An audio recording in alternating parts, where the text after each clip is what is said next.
So I have a problem.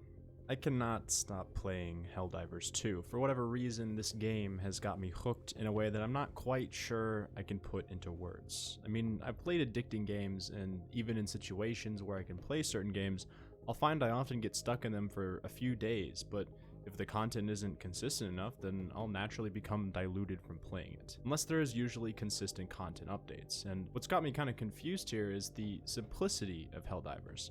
The story isn't all that developed or complex. It has a clear goal and understanding. You are the player. You are a citizen that is signed up to become a Helldiver. Your job is to both defend the planets for Super Earth and liberate them from enemy automatons and bugs.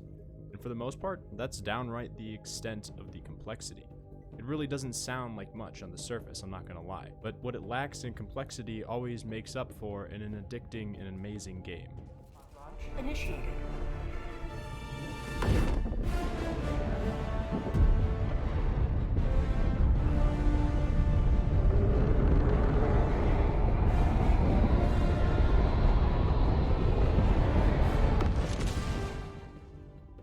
But does complexity always make an addicting game amazing?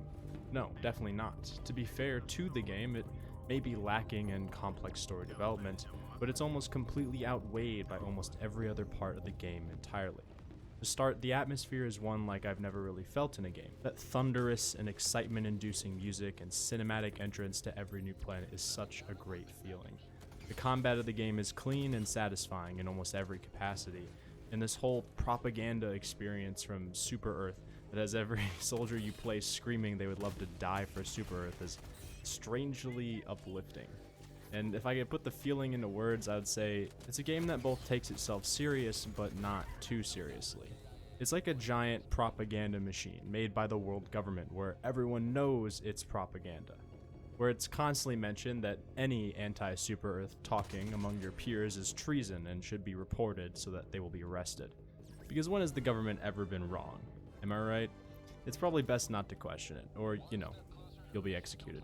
And in addition to this feeling, the community and content around it almost doubles the feeling of the game. Everyone knows it's all propaganda, yet I swear people are more committed to dying for this dystopian government than real soldiers. It's kind of hilarious, frankly. So much so that even I give into it. Not only that, but the people creating content around it are generating their own stories and versions of what's going on with the government and rebel factions that are against the world government. I keep getting audio clips of scenarios where the automatons are actually just trying to live their lives. Clips where soldiers dying on the battlefield are crying because they saw how the robots were speaking to them, crying for their own lives. How Super Earth actually made the automatons, and how the bugs are actually trying to defend their civilization. And in the world where you see the controlled areas of the bugs and automatons, you could imagine this being the case.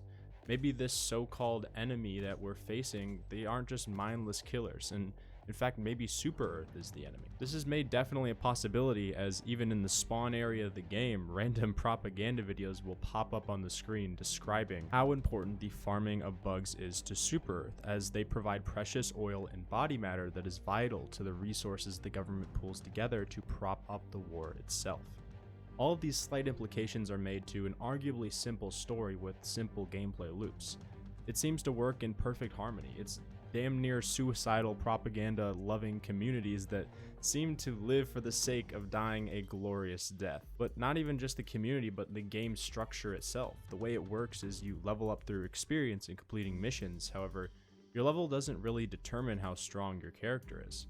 You could be level 70 and using the same gear as someone on level 1 and it wouldn't really matter the difference. While you do unlock more options and methods of destruction from leveling up, your level itself isn't really the determining factor of success. So the game really pushes you to become better rather than making it so that your level decides how you win. It comes down straight up to how functionally you work with your teammates and how you play situations and position yourself. It's a game that feels rewarding even if you leave for a week and come back later after being away on a trip, and in my case I'm literally staying up all night cutting out any potential sleep for just the chance to experience this game, to the point where I'm genuinely becoming an addict. I don't know what it will take to get me to stop playing this, but what I can say is that almost every point in this game has had me locked in. The connection of this game to the rest of the world is also another important factor that contributes to the community of this game.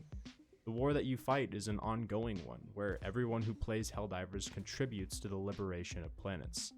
And from the nature of the game, technically the bugs and automatons could, in theory, take back all the land and get all the way to Mars or even Super Earth itself if they were allowed. However, the current massive player base of the game has been able to effectively dominate the Helldivers landscape, and just recently they actually completely fought off and took down the entire known groups of automatons in the game.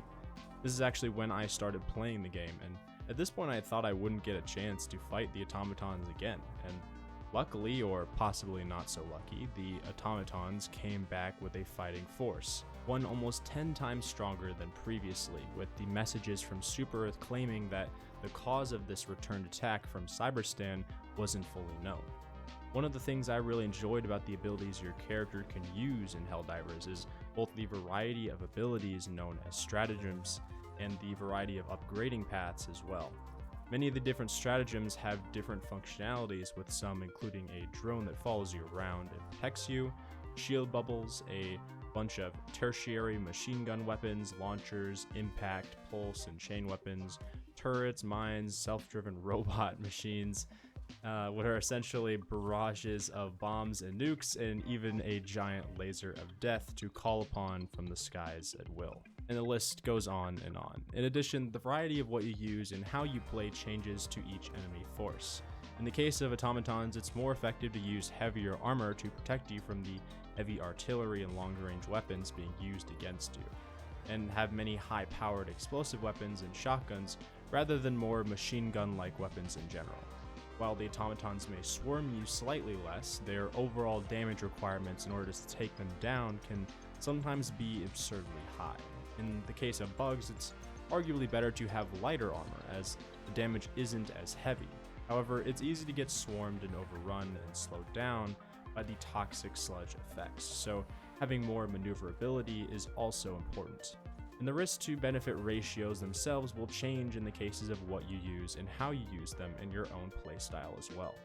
The functional mechanics are very interesting, and there are almost an infinite number of ways to play, even when certain tactics are generally preferred. In addition to all these different methods of abilities, you have a constraint of time. In general, playing Helldivers alone can be extremely hard, forcing you to either often conform to more conventional methods or standard tactics, or use highly specialized forms of combat favoring long range or high damage where you can quickly escape. When you drop into a game of Helldivers, you aren't allowed to extract unless you complete the main mission. And while there are many side missions, you sometimes can't get to all of them and have to make sacrifices in favor of those different benefits.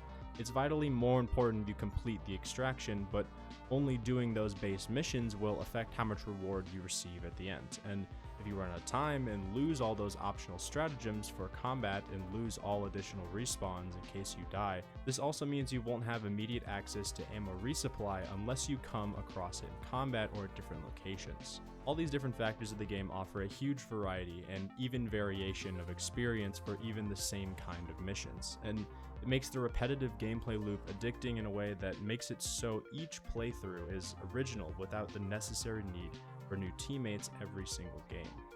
It's a formula that hits all of my own criteria for engagement and originality, as well as effectively keeping you wanting to play more and more. Overall, Helldivers has been a game that I came to love unconditionally. It's a game that has a kind-hearted community that isn't based on the occasionally overly competitive nature of a player versus player gaming format. If you ever find the time or $40 cost to get this game, I simply could not recommend it more. Regardless, I hope you have enjoyed and have a beautiful rest of your day, boys. Peace.